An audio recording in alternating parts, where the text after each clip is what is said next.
the social. I will be co-chairing the Social, Cultural, and Humanitarian Committee as well. And our speaker today is our Secretary General, Fatma Zehra Okumuş. So today and the 2 following days will be the training period, first-timers, and we'll be informing you on some key terms and important procedures so you don't feel like a fish out of water in the MUN as a first-timer. It can feel a bit scary to attend a conference as a first-timer, and we're aware of that. And we are here to make you feel as comfortable as possible, so don't hesitate to ask any questions. We'd be more than happy to answer them for you. So, as for the schedule of this training period, what are we going to do today specifically? We're here today to explain some essential terms regarding MUN and also go over the flow of debate. As you know, our Secretariat members visited your schools to introduce what MUN is, what its purposes, etc. So you're familiar in those areas. So we'll be skipping over them and go straight into essential information you need as to how MUN actually works. So if you have any questions during the presentation, you can ask me directly via chat and I will answer them at the end of the presentation. Yeah. And now the floor is Zehra's. Thank you, Zeynep. My name is Fatma Zehra Okumuş, and I am the Secretary General of the conference, and I'll be hosting today's session.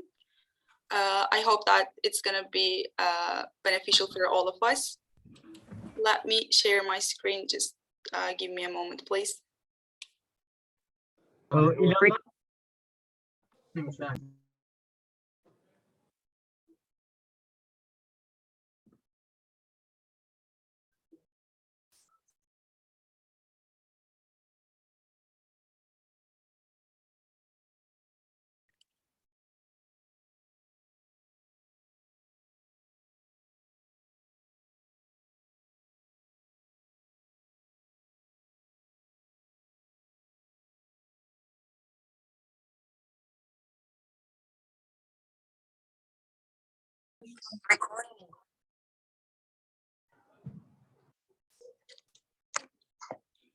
Just a moment, please. We're having a technical issue.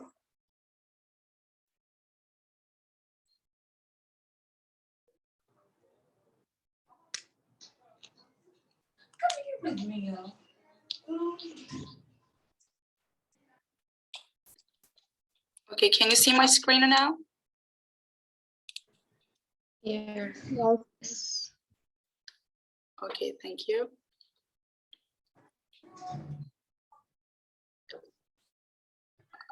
Now, before explaining the general terms of MUN, I just want you to be familiar with the structure of the United Nations. The United Nations has 6 main organs, which are International Court of Justice, General Assembly, Security Council, Secretariat, Economic and Social Council, and Trusteeship Council. Among these, the ones you'll hear the most are Security Council, General Assembly, and Secretariat. Secretariat is the administration body of the United Nations, who are in charge of controlling everything about the United Nations. In MUN conferences, we also have the Secretariat, who are the organizers of the conference. In this case, it's us and our team. Security Council is the only organ of the United Nations which can launch military operations when the other organs of the United Nations can only suggest things to member states. Security Council can make it an obligation for all member states to obey. I'll explain the General Assembly in the next page. General Assembly is the main policy-making organ of the United Nations. All of the UN committees you hear in daily life, like UNESCO, UNICEF, or Human Rights Council, or the subcommittees of the General Assembly. It has 6 main committees. The first committee in our conference will be simulating the first committee of the General Assembly, which is DISAC, and also the third committee of the General Assembly, which is SOCOM. We don't expect you to all the committees or the structure of the United Nations, but you need to just be familiar with the names, because in your study guides, LISA committees described as the first committee of the General Assembly. Can you please mute yourselves? Okay, I'm hearing my voice again. Okay, let's begin with the terms. Our first term, which I've been repeating from the beginning, is committee. As you can see on the picture, it means a group of people gathered to negotiate on a specific issue, which is called the agenda, that I'll explain later. In our conference, we will be holding 3 UN committees and 1 special committee, which is Organization of Turkic States. In these kind of simulations, we don't just simulate the UN committees, but in some other separate organizations are also simulated. Like there are many conferences in which Organization of Islamic Cooperation, NATO, African Union, European Union are all simulated. In our conference, we've chosen the Organization of Turkic States as our special committee.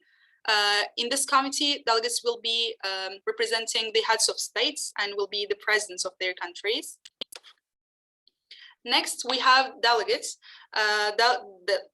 It's the person who is assigned to represent the country in the committee. If we're talking about a group of people other than just one person, it means delegation. Basically, delegation is the plural version of delegates, and they both mean the representative. It's who is you in this case. In the committee, we have delegates and also the chair board. Chair board consists of chair, co-chair, USG, and in some cases, academic assistants and reporters. In MES 2022, we'll only have chairs, co-chairs, and USGs. Chair is the person who is in charge of directing the committee, keeping the time, and ensuring that everything goes in order according to the rules of procedure. And they're also called moderator or president. Co-chairs are the vice presidents. They can give feedback to you, and which are really essential, especially in the training period. And our USGs, in the longest version, Under Secretary General, is the person who is assigned to the chair board by the academic team of the conference.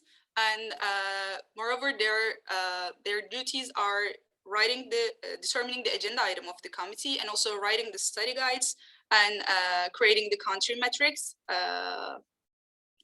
etc. And basically, USG controls that everything goes academically correct in the committee, and chair and co-chairs are controlling and ensuring that everything goes in order according to the rules of procedure. Yeah, that's about the chair board. Now we have agenda item and study guides. Agenda is the issue that delegates will negotiate throughout the conference and propose solutions at the end. In the actuals, UN committees, those committees are gathering in a regular period of time to discuss many different agenda items. In our conference, our DISAC committee, like for example, our DISAC committee's agenda is cybersecurity, but the original DISAC committee has many other agenda items like chemical and biological weapons, terrorism, illicit trafficking of weapons, etc. In these simulations, we just choose 1 or 2 of the original committee's agenda items. For DISAC committee, we've chosen cybersecurity. For SOCOM, it's climate change and global warming. And for UNSC, it's situation in Afghanistan. And next thing is study guides. Study guides are your first step to prepare yourself for the conference. They are the academic documents written by your committee's USG to be a reference for your researches. In your study guides, start with an introduction to the committee, to the topic, and keeps going with the current situation, past actions of the countries, which are really helpful for you to understand the situation better. And we also added a part which is called countries policy. In this part, I want you to not to just read your own country, but read the other countries' policies, read and learn about the other countries' policies as well. Because in the actual conference, You will be defending your ideas against the other countries if it's necessary, or you may cooperate and agree upon some issues. So it's essential to learn what other countries standing for to be able to do that, okay? So please read the other countries' policies as well. And at the end of your study, guys, there is a part which is called points to be addressed or guiding questions. These points, this part is to help you, like to explain what the topics you should be addressing during the committee, and you can give them as motions. I'll explain what motion is later on. Okay.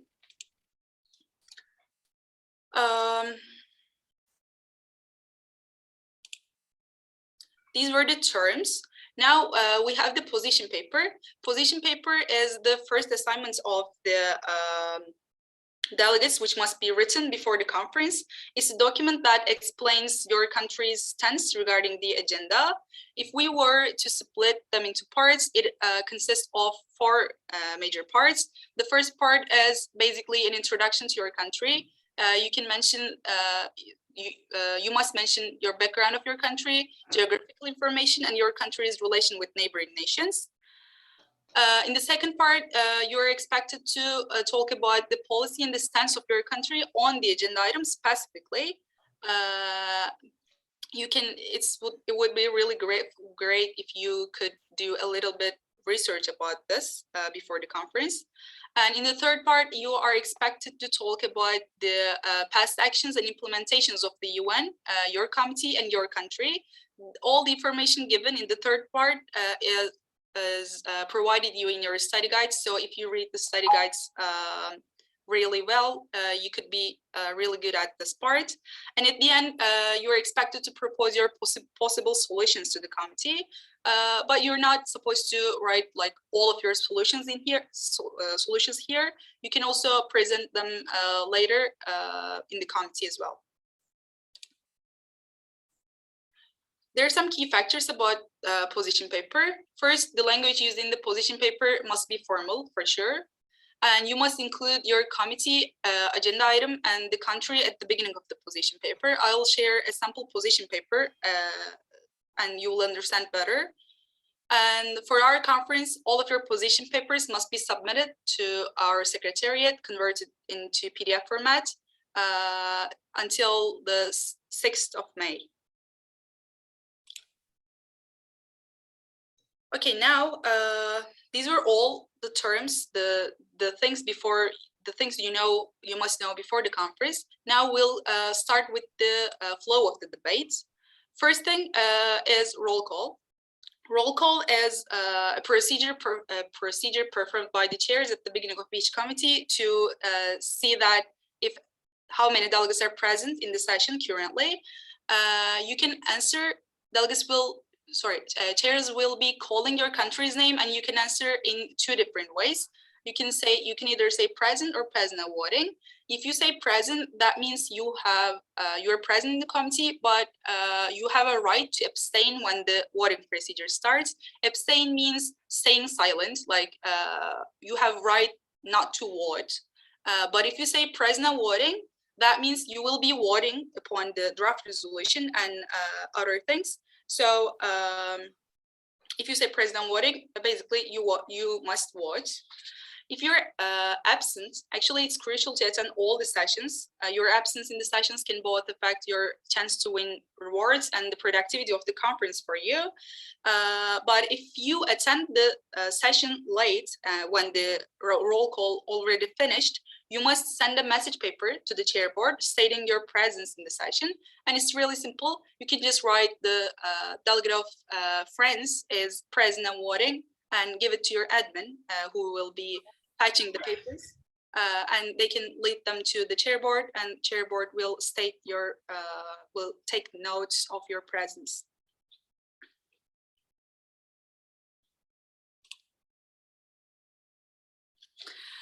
After the roll call finishes, the chair will open the floor for opening speeches. Opening speeches is the first speech you will be giving at the beginning in the first formal session of conference. In the opening speeches, you're expected to salute the chairboard and other delegates first. You may do that by saying honorable sheriff and fellow delegates, or you can say esteemed delegates and distinguished participants, etc. And in the second part, you're expected to state your feelings about being in the conference. You might do that by saying, as a delegate of Italy, we're feeling honored to be a part of this tremendous conference. Or you can say, we're grateful for the opportunity to take part in this, I don't know, fabulous conference, like however you're feeling about the conference, whatever you're thinking about it. And in the third part, you're expected to briefly explain your country's policy on the agenda and introduce some key points to the committee, like the things you expect the committee, or you believe that the committee must address. And in the last part, you're expected to express your hopes and wishes. You can do that by saying, we believe that by the end of the conference, we'll have an efficient and sustainable solutions for the agenda, like whatever the agenda of your committee is. I'll also share an opening speech sample right after we finish the presentation, so it will be more understandable, I believe. After the opening speech is done, the chair will probably say that the floor will keep going with the general speakers list. It's a list that determines the order in which delegates will speak. Chair will ask you, are there any delegates who would like to add their name to the general speakers list?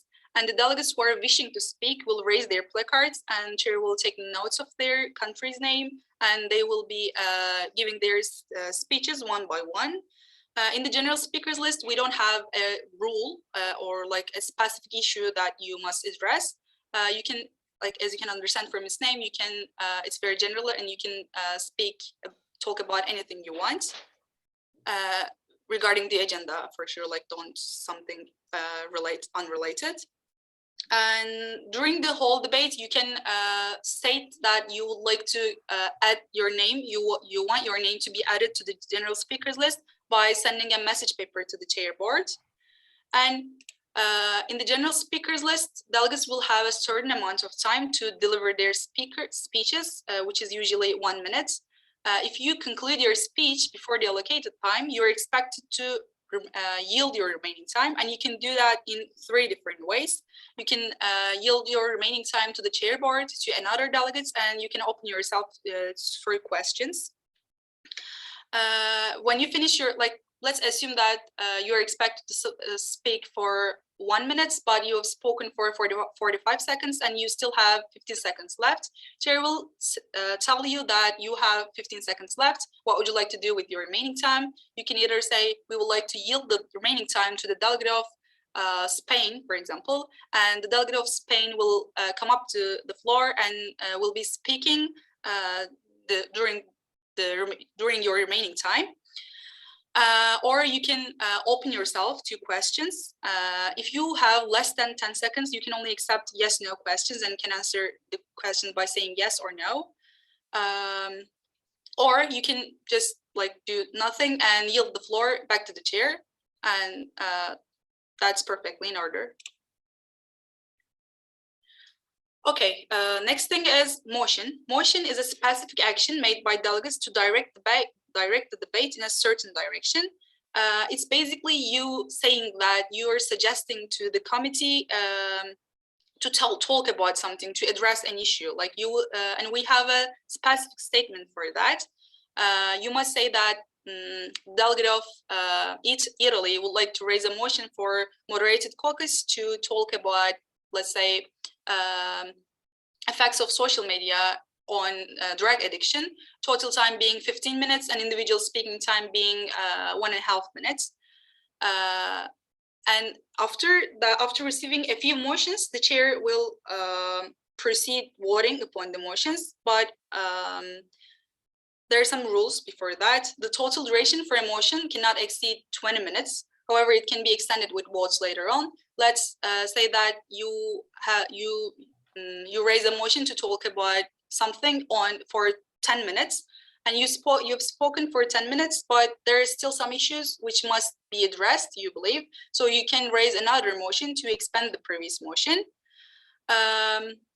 In moderated caucuses, proposer delegates of granted motions should speak as the first or the last speaker of the motion. When you raise a motion, chair will ask you if you would like to be the first or the last speaker of the motion.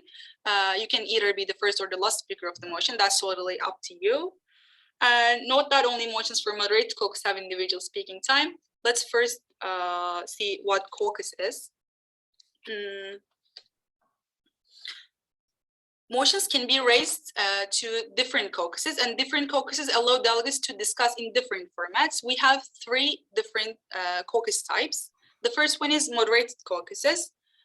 Moderated caucus is the type that everything regulated, like delegates need chair recognition to deliver their speeches. And when the chair recognizes delegates, he or she may deliver their speech in accordance with the individual speaking time, which is already determined by the proposer of the motion. And like in moderate caucus, everything is regulated. You have individual speaking time, you have a total speaking time, and you need a chair recognition, chair permission to deliver your speech. And yeah, that's all about moderated caucus. In semi-moderated caucuses, they're not as regulated as moderated caucuses. In this format, delegates may speak in chair's supervision, but without recognition or permission. It provides a free it provides an atmosphere of free discussion where the queue is not being controlled by the chairs. In semi-moderated caucuses, you must remain seated, but you can speak without a chair permission, like you don't have an individual speaking time. Everybody can speak whenever they want. And last, we have unmoderated caucuses. Unmoderated caucus acts as a formal lobbying time for negotiations and working on documents, specifically on working papers and resolution papers. And delegates are free to leave their sittings in this part, and you can go to another delegates and talk to them about anything you want. But keep in mind that in this type of caucuses, the director of the committee, who is the chair, has the authority to overrule, which means rejecting the motion, or alter the duration of the motion, or terminate the current caucus if they sense that the caucus is currently unproductive. And furthermore, even though unmoderated caucus is a free atmosphere, delegates are not allowed to speak any languages other than the formal language of the committee. So basically, moderated caucus is everything is regulated, and you have a total speaking time, individual speaking time, and you need a chair recognition, and there is an order for speaking. In semi-moderated caucuses, you cannot leave your settings, but you can speak anytime you want, and anybody who wishes to speak can speak without a chair recognition. In unmoderated caucuses, there is no rule, and you can leave your settings and speak to another delegate, and it's mostly used when resolution and working papers. But remember, to have an unmoderated caucus in a session, you must first have a moderated caucus. Like that's the rule. When after receiving a few motions, the chair will proceed with voting upon the motions, and voting upon the motions proceed as it follows. The chair repeats the given motions, like there are a couple of delegates who raise their motions, and chair will repeat them. And after repeating the motions, the chair board launches the voting process following the order. Like first, extension motions, like remember that you may raise a motion to expand the previous motion. These motions are voted upon first, and then unmoderated caucus motions, and lastly, moderated caucus motions will be voted upon. And the chair asks delegates who are in favor of the motion to raise their placards. Like chair first repeat the motion, and then asks the committee if there are any delegates who are in favor of the motion, and the delegates who are in favor will raise their placards and say seconds, and then ask, are there any objections? Chair will ask, are there any objections? And the delegates who are against the motion will raise their placards and say objection. At the end, the motion with the greatest majority will be granted. And remember the order that for the order, if there are two moderated caucuses at hand, for example, the chair starts the voting with the motion which has the longer total time. Like if there are two moderated caucuses, two moderate two moderate caucus motions. The ones with the longer speaking time will be voted upon first. Okay.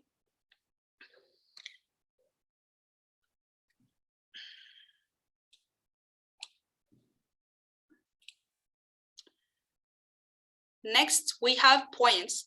Point is a request raised by delegates for information or for an action relating specifically to that delegate, and they're used to ask for something outside of substantive debates, which don't require any voting. Like if you raise a point, there is no need to vote upon that. It's in chair's provision. First, we have a point of personal privilege. If delegates have a private issue which distract them from participating actively to the committee, like temperature of the room or audibility issues, they can raise this points and state their request to the chair. You can just raise your placards and say point of personal privilege, and the chair will probably say granted. And you can say that, you can just say the room is cold, can we please close the window, for example, okay? In the point of information, next we have a point of information. These type of motions are mostly raised to the chairs regarding the rules of procedure. Like if you have anything in your mind, anything unclear, any questions about the flow, like about rules of procedure, you can raise a point of information and ask chair. You ask your questions to the chair. For example, you will be voting upon the motion, but you don't remember what the motion is. You can just say point of information and chair will say granted. And you can say, could you please repeat the motion, for example.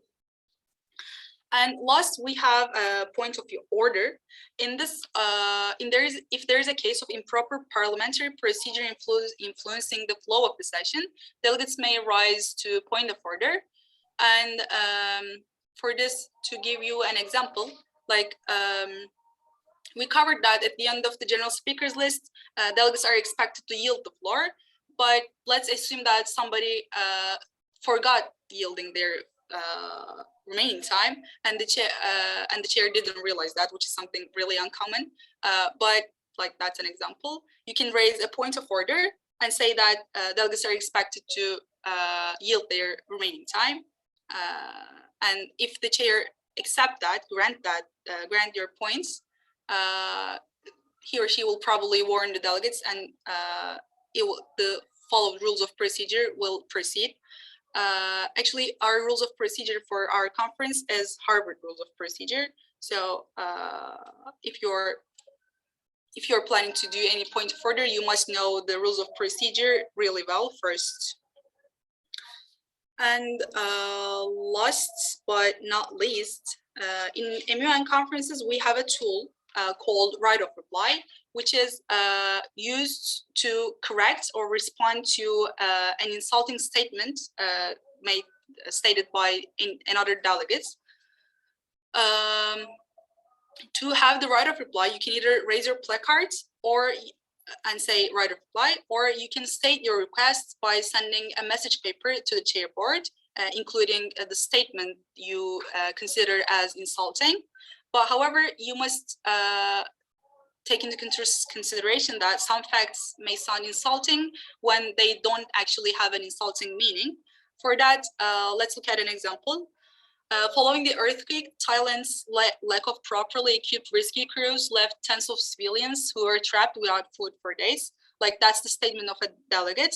And in this part, Thailand's lack of properly equipped rescue crews may sound like stating that may sound insulting to you. However, since it's a general fact, like there was no rescue crews, it's actually not an insulting statement. But if a delegate state that by saying Thailand's incompetent response following last month's earthquake is indicative of their general lack of regard for human life, that's an insulting statement. So granting a right of reply is in chair's provision, like they will decide if it's an insulting or not. And once the chair board decide, no one can interrupt until the speech is being completed. And that's it, actually. That's all about the MEUN terms and the rules of the flow of the debate. Now, if you have any questions, I can try my best to answer them. Do we have any, Zainab? I cannot get any questions. I think like the chat is privatized, so everyone can only message MES MUN. So MES MUN, are there any questions that were sent to you? No, not right at the moment. Actually, you can raise your hands and I can try. Yeah, I am seeing Sokum, Italy. You can just turn on your microphone and ask your question. Is this possible to share the presentation with us for Yeah. working later? Yeah, sure, I will. I know I will also share the recording as well. Thank you. You're welcome.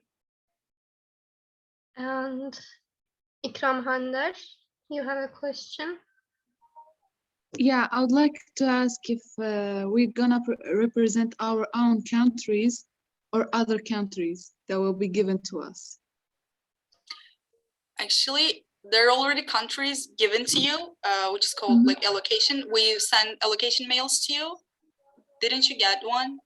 Like, don't you know your country, your representative? No, I didn't. No, I didn't get it. I didn't get to. Okay, then let's do it like that. Like, you can text us, like whoever you find, and we can check it. Okay. Text you on email. Is that possible? Okay, since you're not included in the group, look, let me take a note of your name. Ikram Handar, right? Yeah. Okay. Which school are you coming from? Shahid Mahmoud Karasala. Okay, I'll let your head delegates or advisor know, okay, about the situation. Okay, thank you. And there was one other person. İpek.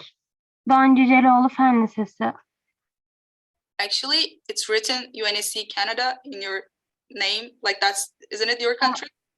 No, it is random. It's random. Yes. Okay. Let me check that as well. Okay, thank you. You're welcome. I don't have to. Yeah, I didn't get the email too. Then you must let your advisors or head delegates know, but actually we have some participants who won't be participating in the face-to-face conferences and they don't have any countries because you will be just participating the training. But if you are a participant who will be joining the face-to-face conference, like you must receive your allocation mail. If you didn't get one, please let your advisor know and they can contact us, okay? But you can always also send us an email or you can use our Instagram account to contact us as well. Let me write them into chat box, okay? I think we have some other questions as well. Yes, representative of EU. Do you have a question?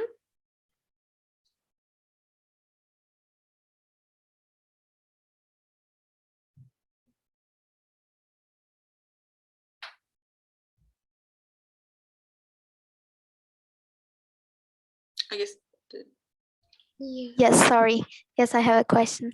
So can we still use the right of reply if it's not an insult, but they meant our country? So can we still use the right? No, actually, it's just used for defending your country against against insulting statements. But you can answer in your speech or your motion speech following the delegate's speech. Okay, but you don't have any right of reply in unless it means something insulting. Okay, thank you. You're welcome. Any other questions, delegates?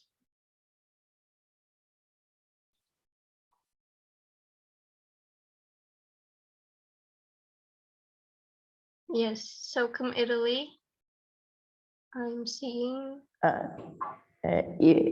If we don't understand the speech of a delegate, which point should we use to say that?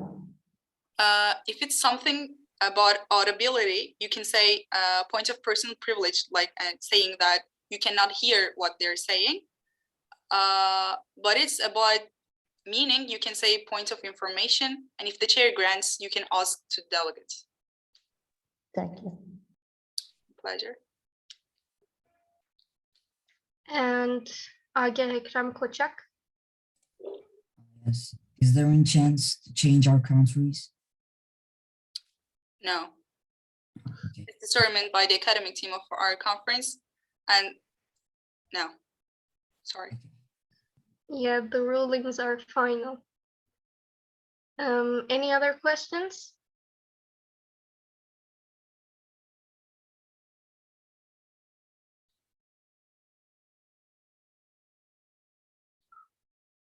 Yes, so Kumrasha.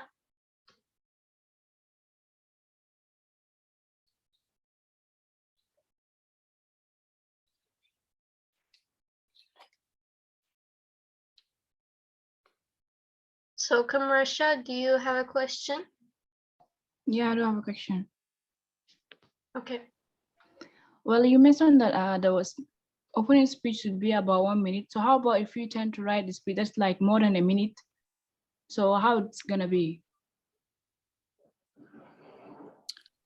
The chair will probably stop you when it's when your 1 minute is finished. Like you can only speak for a minute. That's the rule. Like if it's longer, you must stop. Okay, thank you. Yeah. Any other questions?